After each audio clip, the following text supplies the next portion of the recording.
So here are all the components for the Johnson pump that we are dealing with. It was leaking. There's quite a few videos on YouTube about people fixing these. So here's my version. I haven't shown you how to take it out the boat. There is a video on YouTube which shows that process.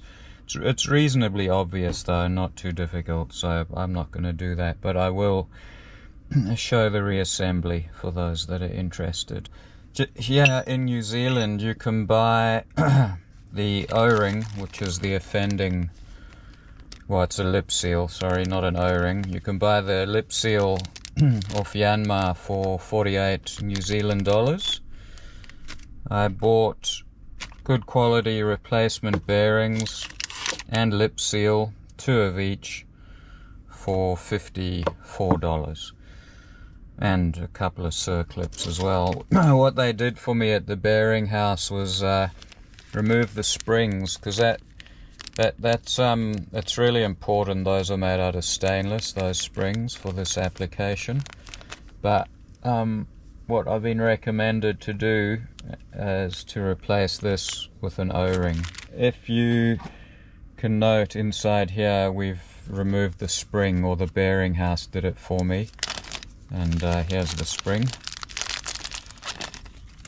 That's what keeps it tight on the shaft. So this is a pretty good quality lip seal, and do get the best you can. There's no point putting in a cheap one because it's a bit of effort to change it. And inside this, instead of the spring, we've got an O-ring, which is a little bit less susceptible to rust, obviously, and does a good job. So before I start, I just want to make a note that I did sand clean the inner face of the impeller chamber. It's basically the cover. It gets little wear marks in it, so I've just given it a bit of a sand here, mostly in a figure 8 pattern with a bit of wet and dry sandpaper.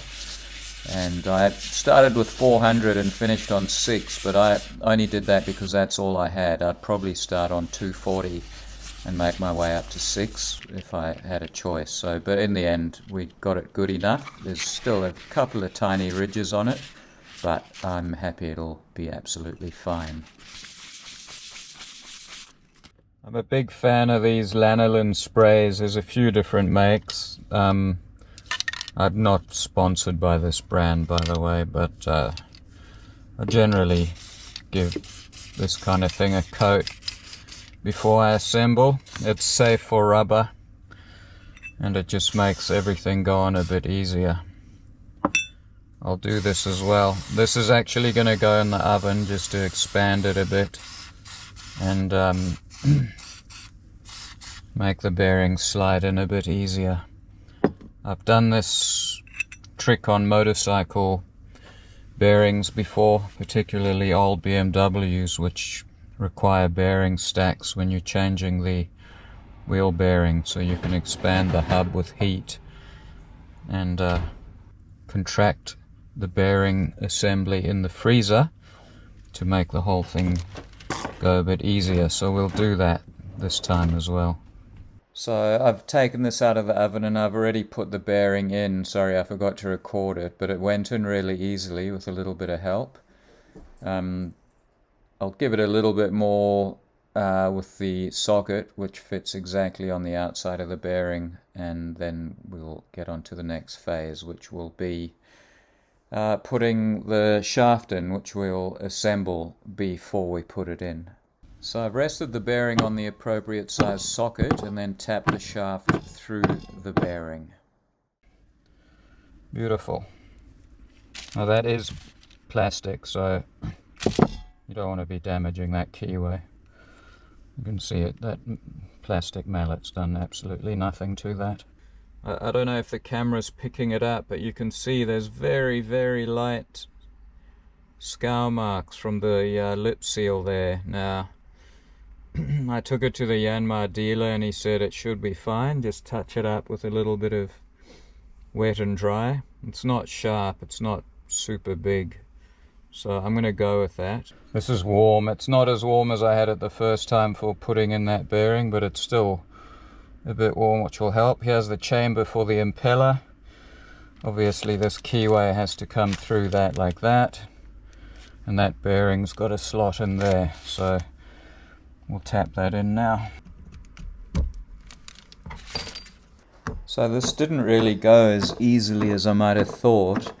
I must admit I do find it a little bit difficult trying to do this live while filming. You can't concentrate completely as you normally would, but in the end I got it, and it seated in well. You've got to push the bearing in far enough so you can put the circlip in, and that's the final stage in the bearing assembly.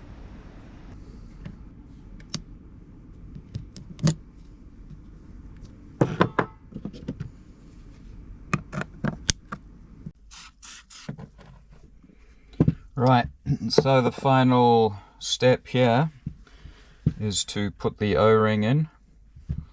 Just make sure it's nice and clean. That goes in there like that. And then the seal, which is here.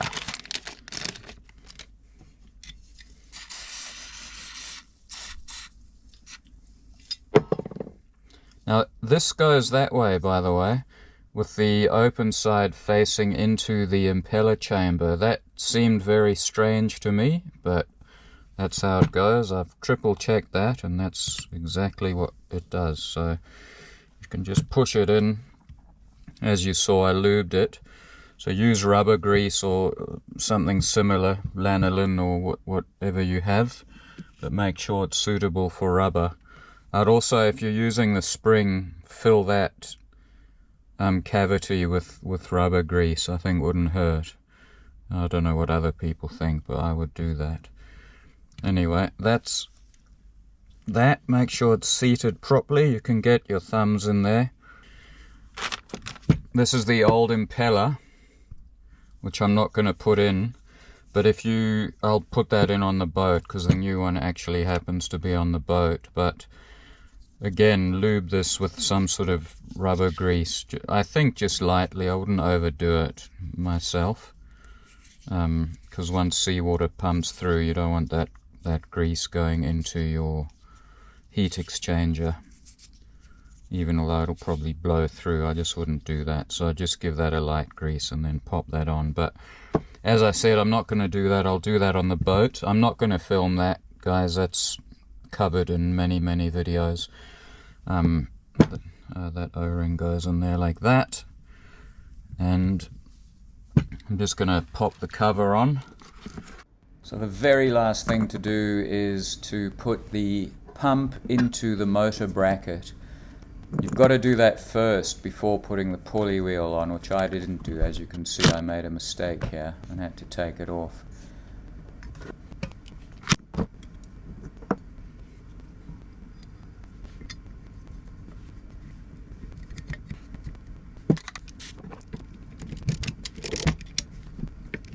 Once the pump is on the bracket, it's now time to put the pulley wheel on. The order is circlip, then a nut which you do up finger tight, then a washer, then the pulley wheel, then another washer, and then a nut, a nylock actually, which I do up with the rattle gun. That makes it easy. It's a low torque rattle gun, just because the shaft turns when you're tightening it up. It just makes it easy with that tool.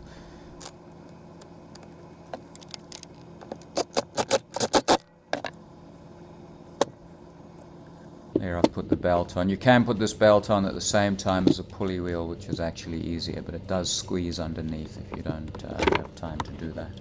So that concludes the video on how to refurbish a Johnson F4B-903 raw water pump.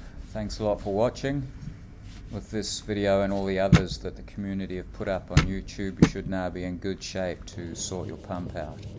Please hit the like so other people can find it, and have a great day. Cheers.